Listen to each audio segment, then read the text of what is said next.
Bonjour à tous et bienvenue dans ce nouveau tutoriel sur Auto. Alors aujourd'hui on va faire un cas de to-do list. Alors la to-do list c'est quoi? C'est une liste de tâches tout simplement. Et c'est des programmes qu'on trouve dans l'application Todoist par exemple qui vous permet d'ajouter des tâches et de faire en sorte qu'elles soient validées, qu'elles n'apparaissent plus quand elles sont validées. Alors déjà on va regarder tout de suite à quoi ça ressemble. Alors bien entendu ça c'est un cas maximum. Bien entendu on ne va pas commencer par ça. Donc imaginons aujourd'hui je dois par exemple payer mes factures. Donc je l'ajoute ici. Donc je vais le mettre ça pour le 10 août. J'ajoute. Ça vient de s'ajouter automatiquement ici. Je vais encore en ajouter une autre. Par exemple, dire payer mes impôts. Il n'y a que des trucs fun aujourd'hui.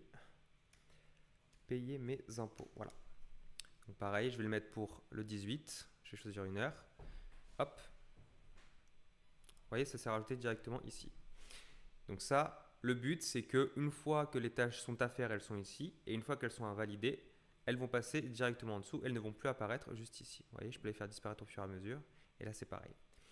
Pour ça, on va recréer l'application ensemble. Et justement, on va voir les différentes étapes pour y arriver. Alors déjà, première chose, on va commencer par créer un nouveau projet Bubble. J'en ai créé un directement ici. J'ai pris un petit fond gris, hein, si vous voulez savoir, c'est le code hexadécimal, c'est FAFAFA, comme ça vous avez quelque chose d'assez clair, avec une taille de 1080 par 3146. Honnêtement, vous prenez le template de base et vous enlevez juste les éléments qui sont dessous, ça fera très bien l'affaire. Maintenant, on va regarder la conception de la base de données. Donc déjà, ce qu'il faut comprendre, c'est que quand on est dans une base type to-do list, on a forcément une base de tâches. Et ces tâches-là vont être composées de trois éléments. Alors, pour ceux qui ne connaissent pas Bubble, si vous voyez les éléments, alors moi comme je les note, c'est en gros ma table de la base de données, c'est-à-dire là où je vais stocker mon élément tâche. Et ici, je vais avoir les différentes choses qui vont être liées à cette tâche. D'abord un titre, ensuite une échéance, et ensuite réaliser oui ou non. Alors, un titre, ça correspond à quoi? Ça va être le titre de cette tâche, et ça va être une valeur texte. Donc, quand vous êtes sur Bubble, vous avez le droit à plusieurs, on va dire, enfin, vous avez le droit de choisir un data field qui va correspondre à justement le type de champ que la donnée va enregistrer. Et là, ça va être un texte. Ici, l'échéance, ça va être une date. Et réaliser, c'est pour savoir à quel moment la tâche est réalisée ou non. Donc, j'ai appelé ça valider, oui ou non. D'ailleurs, j'aurais pu changer le nom dans l'application finale. Et directement ici, on va commencer à enregistrer cette donnée.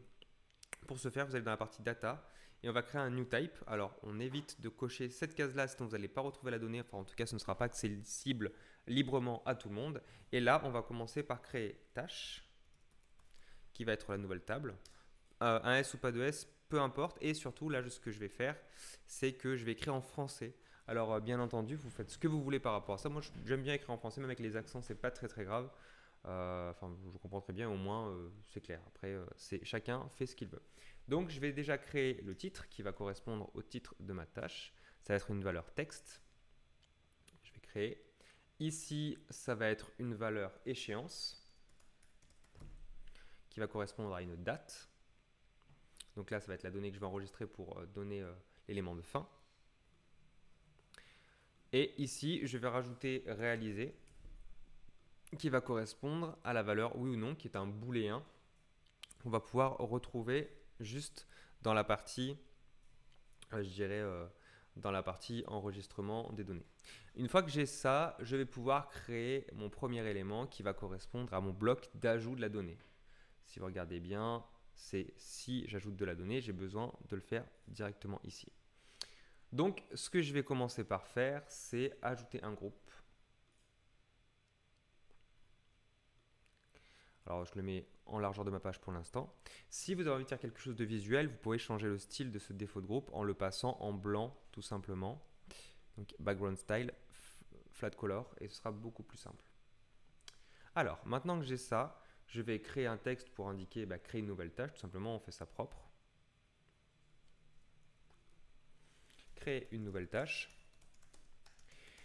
Et si besoin, je peux partir avec un style de H2. Donc H2 Light, c'est quoi? Ou Dark plutôt. Pour le coup, c'est un style de titre.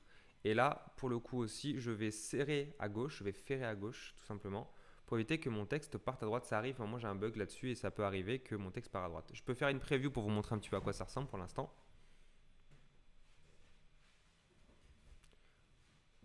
Voilà. Donc ici, on voit que mon groupe est un petit peu gros. Donc ça, je peux le corriger en mettant juste un, ici, Apply a Max Width. Donc bien entendu, je ne vois pas toutes les notions volontairement. L'Apply a Max Width, avec mon accent anglais magnifique, ça veut dire que l'élément ne pourra pas dépasser 100% de la taille. Oula, quel rapport. Donc là, ça veut dire qu'en activant cette case, il ne va pas dépasser une certaine taille. Vous voyez, il est centré et donc ça, c'est parfait. Maintenant, je vais pouvoir rajouter d'autres éléments qui sont de l'ordre de la partie input, c'est-à-dire rentrer des données. Alors, Bubble, comme tout, on va dire, programme de programmation visuelle, va utiliser une logique et une fonction qui va lui permettre non seulement de pouvoir afficher de la donnée que vous auriez stockée, mais aussi de la rentrer. C'est-à-dire que tous les formulaires que vous allez faire en direct, vous allez pouvoir les ajouter au fur et à mesure. Et d'un côté, vous enregistrez l'information grâce à des champs qui sont faits pour, ce qu'on appelle les inputs, et vous allez pouvoir les ressortir ensuite à travers des éléments comme ce qu'on appelle le repeating group, qui va vous permettre d'afficher toute la liste de votre table que vous aurez stockée au préalable. Donc ici, je vais rajouter une input. Cet input-là, il va correspondre à ma donnée tâche, pardon. Titre, encore mieux. Je vais plutôt l'appeler ça titre, ce sera plus clair. Et ensuite, je vais avoir besoin d'un deuxième champ. Donc ce champ-là, ça va être la date. Et pour ça, plutôt que de faire un champ comme ça, je vais utiliser ce qu'on appelle un date and time picker qui va me permettre de sélectionner, vous savez, un petit calendrier.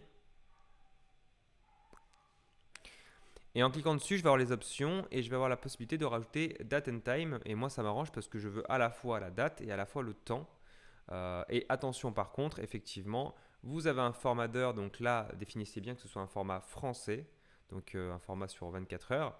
Et attention aussi à bien définir que le temps, donc là, si besoin, vous pouvez le changer, vous pouvez éditer le style, de bien le mettre en format français. C'est-à-dire que là, vous êtes sur un format anglais, donc inversé, ou américain, je ne sais plus. Vous pouvez le choisir en 15-1-2013 pour être dans un format français, c'est-à-dire que la date, le mois, on va dire, est le deuxième chiffre qui apparaît juste après le jour. Et enfin, pour valider tout ça, on va faire un champ input, un bouton. Et ce bouton-là, en fait, il est simplement fait pour enregistrer l'élément qu'on va avoir mis juste là, c'est-à-dire cette nouvelle tâche. Alors, je vais faire en sorte quand même que ce soit visuellement un peu plus joli. Et voilà. Donc, ajouter. Jusque-là, rien de bien complexe pour ceux qui connaissent un petit peu Bubble.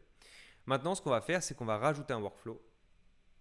Et dans ce workflow-là, on va aller faire un create a new thing. Donc, create a new thing, c'est quoi? C'est la façon qu'on a pour créer une nouvelle donnée dans notre base de données. Je vais remettre mon visage. Et ici, on va rajouter une tâche et on va récupérer tous les champs qu'on a ajoutés au préalable. Donc, d'un côté, on va faire titre et de l'autre côté, on va faire échéance. On ne va pas prendre pour l'instant réaliser puisque ça n'a pas de valeur ici, puisque la tâche, elle va être ajoutée. Donc là, je vais pouvoir rajouter l'input titre qui correspond à la valeur que je viens de rajouter, enfin en tout cas le champ que je viens de rajouter pour faire ça. Et ensuite, datetime picker value. On n'oublie pas la valeur. Si on n'a pas la valeur, ça ne marchera pas. Pour récupérer l'échéance. Une fois qu'on a ça, on va faire un petit confort, c'est qu'on va vider les champs. C'est-à-dire que ici, c'est tout bête, mais imaginez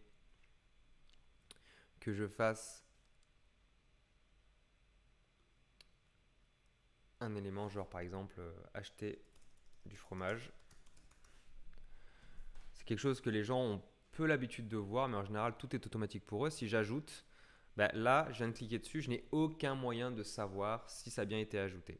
Alors pour ça, je peux faire deux choses. D'un côté, j'aime bien vider les champs, puisque en vidant les champs, finalement, ça nous donne une idée que le champ est bien fait. On peut aussi pousser le vis et on peut rajouter aussi une petite alerte. Alors ça, c'est un peu visuel, là, c'est un petit bonus. L'alerte, c'est quoi? Alors ça peut être fort pratique quand même, parce que ça vous fait gagner quand même pas mal de temps. Regardez, je vais le caler là. Vous allez dire, mais c'est bizarre, c'est un truc en plus. Mais en fait, l'alerte, ce qui est pratique, c'est que ça vous donne un message et le fonctionnement est quasiment automatique. Votre tâche a bien été ajoutée. Et là, ce qui est pratique avec l'alerte, c'est non seulement, on peut le caler comme ça, je peux le positionner on the top aussi pour que ça s'affiche bien en haut. Pour l'instant, je n'ai pas forcément envie. Et cette tâche, elle est automatique, c'est-à-dire que si je l'appelle en mode alerte, donc juste ici, je rajoute un workflow et je fais ici element action show message, j'ai automatiquement la sélection. Alors je peux en choisir d'autres, mais j'en ai qu'une, donc voilà. Et ce qui est bien, c'est qu'il y a un temps limité. Donc en fait, le truc automatiquement va rajouter cette tâche-là. Et enfin, on va afficher le message alerte en fait. Là, on va pas s'embêter en permanence. Ici, voilà. Ajouter. Votre tâche a bien été ajoutée.